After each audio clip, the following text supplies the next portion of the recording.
I'm going to tell you the answer right away so you don't have to watch the whole video first. The reason why you don't feel fulfilled at your job or your business or whatever work you're doing is that deep down you don't see it as something that can sustain you.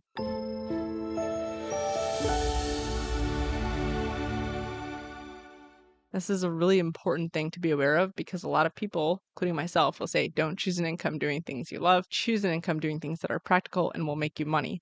And yes, that's partially true. Depending on the situation, you need to think practically, do what you can to cover your basics. Otherwise, your job is going to be a job you hate no matter what.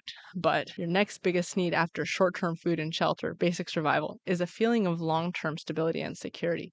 If it feels like whatever you can offer at this job isn't enough to keep you there long-term, or this work isn't bringing home enough to allow you to save and invest on the side, or there's a culture or lifestyle that is already burning you out, that job will very quickly start to feel unfulfilling. And you should listen to your feelings, because what your subconscious mind is trying to communicate to you is that due to whatever factors, this situation isn't sustainable and thus isn't worth investing more of our excitement and motivation into. There's really no point working at a job that doesn't pay enough for you to save and invest on the side, or at the very least, build a set of skills that after you leave that job, you can invest into a functional business or a higher quality job that pays more.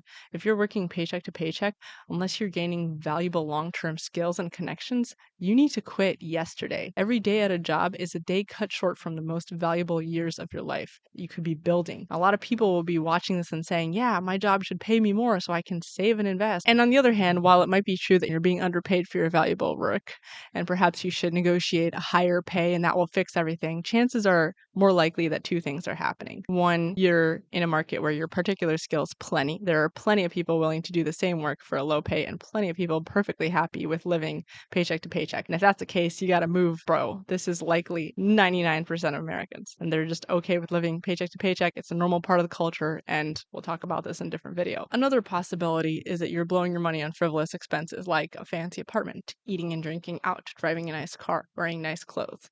If you're trying to save up and invest in a long-term sustainable wealth machine, your primary focus right now should be living as cheaply as possible and pocketing the change, not blowing it on a short-term lifestyle. My point is, if you listen closely to your feelings, they're always trying to tell you something. Most of the time when people are feeling fulfilled at their job or their business, whatever that they're running, there's the feeling that they have that the thing they're doing has room for growth. They can keep doing the thing and exploring different cool skills or nerdy information associated with whatever that field of knowledge is, or they can keep growing and making money and reinvesting it to do more cool things in their business, whatever their personal goal is.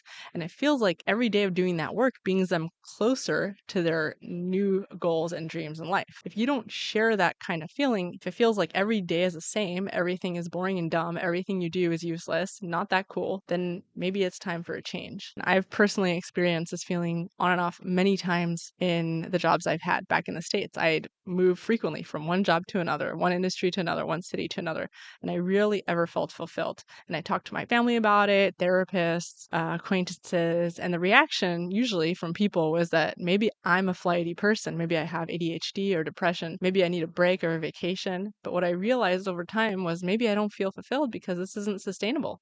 And deep down, I knew it. And the only reason other people were okay living this way was because their spidey senses were just off. Either they were highly medicated, or they were hearing this message constantly through the culture, repeating it to themselves that their situation is fine. They have no reason not to feel fulfilled.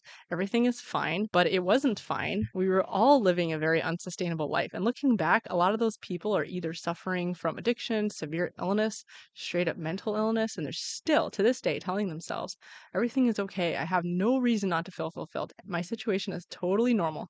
Everybody is living like this, and that's proof that this is totally normal. So here in this video, I'm not telling you to listen to me. I'm telling you to listen to yourself. If your instincts are telling you that your life is awesome and that you're excited to wake up most mornings, and your work makes you feel fulfilled, or at the very least allows you to do things that make you feel fulfilled, then follow that instinct and keep doing more of the thing that you're doing. But if your instincts are telling you that you're not feeling fulfilled, that something has to change, chances are something very likely has to change. You just might not know exactly what it is yet, but you can meditate on it. You can go on a trip. You can talk to people here on this channel and learn about your options. And if after exploring a little bit, you have the same negative feeling or even worse, you know that a major change is on the horizon. And by the way, House Hackers Anonymous might have some of the answers. If you don't already know what this is, feel free to click on the website link in the description below. There's also the 12-step book and the 12-step course that aim to help you go from zero to financial freedom.